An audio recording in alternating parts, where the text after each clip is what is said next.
Did you know you can take a speck of dust, just like this, put it in a warm, dark place, and have it turn to silver? I'm not joking, right? Maybe I didn't leave it long enough.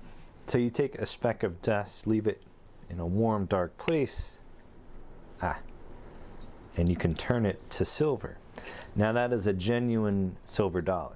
Let's try that again over here with this one.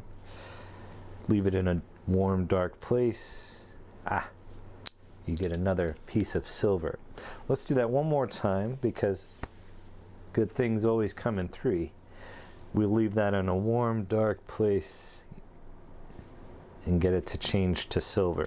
That's 3 silver dollars, formerly 3 specks of dust.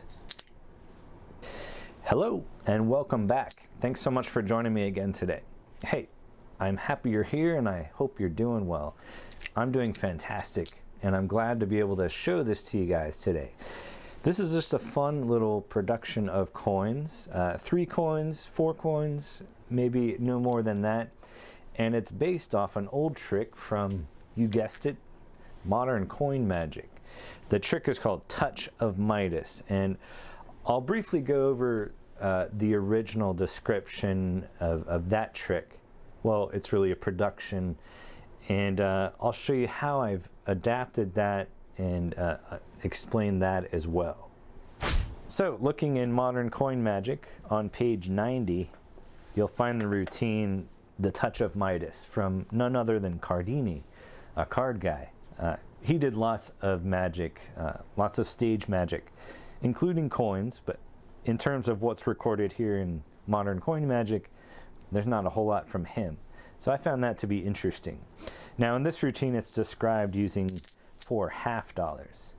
And for me personally, that's much more comfortable than palming 4 silver dollars. So that's what we're going to be doing, is classic palming 4 half dollars. So that's going to be a challenge right off the bat. On top of that, you need to acquire the skill to drop these singly from classic palm. So again, that's a tough thing to acquire, but it's well worth the effort in my opinion for some other routines. So once you get that, the routine goes on. You show your empty left hand to the audience, and in the meantime your right hand drops to the side and readies 1 coin. So you can see that in the illustration there. And then maybe in the action of showing this hand and crossing the hands, that coin is dropped off into the left hand secretly. Then the spectator touches your wrist and you show the appearance of the first coin. Meanwhile, your right hand has dropped to the side again and readied the next coin. So the appearance of the first coin is seen, and then as you go to get this coin, you're dropping the next coin as you take away the first coin, which is described in this illustration. So this gets handed off to the spectator or set on the table, and it's repeated again. They touch your wrist, you're readying the next coin, you show the arrival of the second coin, you go to pick up this coin while dropping off the third coin, and so on. They tap and get the third coin, you drop off the fourth coin, and so on like this, and they tap and see the fourth coin. So this is a great trick as written. It just requires a lot of practice. You have to be able to classic palm those 4 coins, be able to drop them one at a time quietly, and of course if you mess up, the illusion's ruined. So I've come up with an adaptation that's more modernized, I think maybe more angle friendly as well. And on top of that, this doesn't explain, okay, how am I getting 4 coins into classic palm without like shoving them in classic palm. So it conveniently leaves out or assumes from the reader that you'll figure that out. Now, I I have various methods for, switching hands and getting those coins into classic palm, but like I said, it's maybe unnecessarily difficult. So, getting into my own adaptation, you can use half dollars, or you can use bigger coins, because I think I've cleaned up the angles by using different palm positions.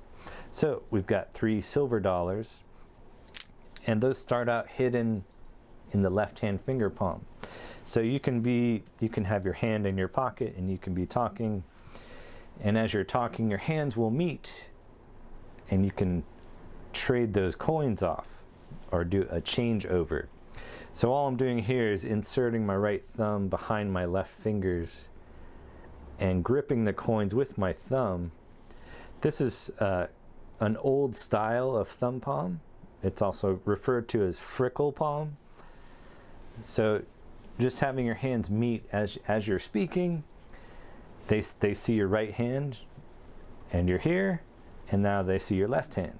So it is a hand wash, but it's not a demonstration of emptiness, because nothing's happened yet, which is the best place to do a hand wash. So you're talking, you're here, and then before we get this speck of dust from the sleeve, we're gonna adjust from this thumb palm position to a traditional thumb palm, and then into finger palm, and then into nowhere palm, which sounds like a lot, but it happens in one motion basically.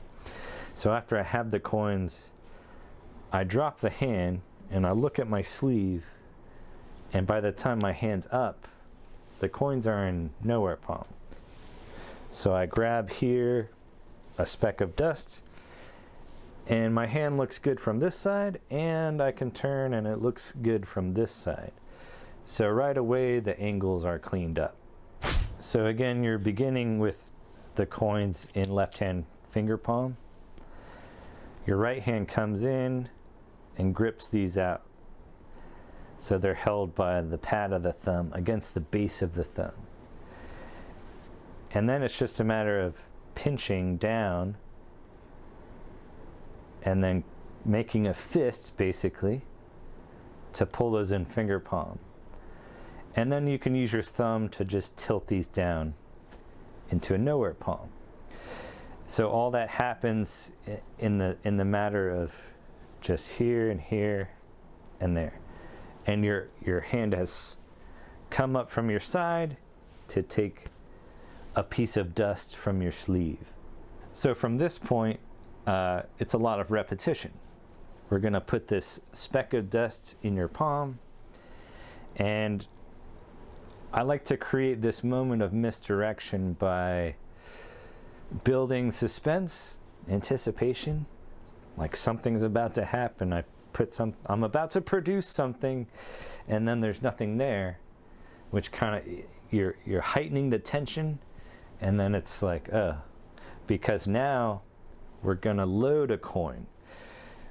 So you have to still pretend there's a speck of dust there. As you go to pick it up, your left fingertips are conveniently under this stack of coins.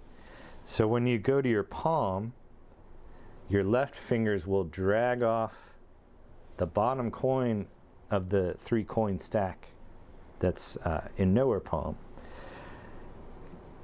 You come up and away from your left hand, so the coin's loaded already, and give your fingers a little bit of a curl and kind of relax your hand, but keep looking at this hand. They will look where you look. Now you're just going to repeat, let me try that again. And this is, a palm up kind of Ramsey display. As long as you tilt your wrists and give your fingers a little curl, you should be good here. So now they saw nothing in your hand, and there still looks like there's nothing in your hand. So now when you do this, it's a little more surprising. That they didn't know what to expect. They're off kilter a little bit. So now when you grab this coin, you're going to repeat this again. Load this coin, take this one out. Now you can get a speck of dust over here. I'm going to produce it now with this coin as some kind of magic wand here. Now there's two. And then finally the last one, you're going to use your right hand. And again, you can turn this way so they see into your hand. I'm going to wave with these and produce that last one.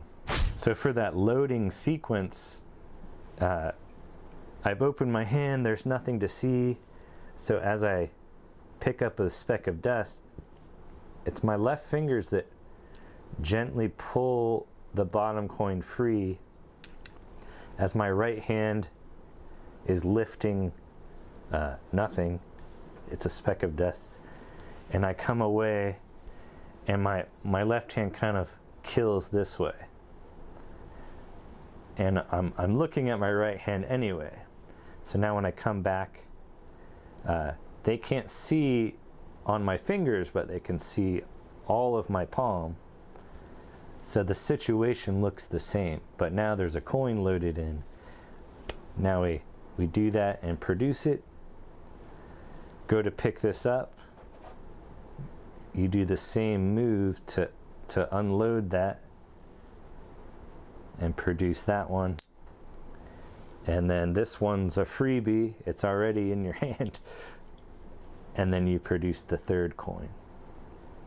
So that's it. It's a fun little production that there's still some challenging parts to it, but I think it's a lot easier.